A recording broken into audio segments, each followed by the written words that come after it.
Wow, শেষ ওভারে শেষ বলে নাটকীয় জয়ে ফাইনালে চিটাগং। স্বপ্ন পূর্ণ হলো চিটাগং কিংস মালিকের ও ইয়াসা সাগরের। ফাইনালে ম্যাচ হারলেও কাপ তামিম ভাইয়ের, আর জিতলেও কাপ তামিম ভাইয়ের।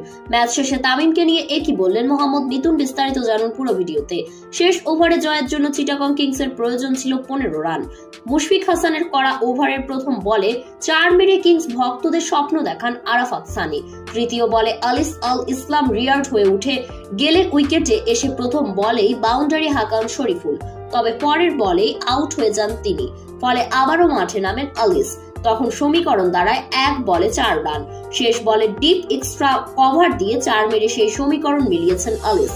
তবে এমন নাটকীয় ম্যাচ জয়ের পর মিতুন বলেন, শেষ পর্যন্ত ফাইনালে উঠতে পেরে নিজের কাছে অনেক ভালো লাগছে। অনেক আনন্দ পেয়েছেন টিম ম্যানেজাররাও।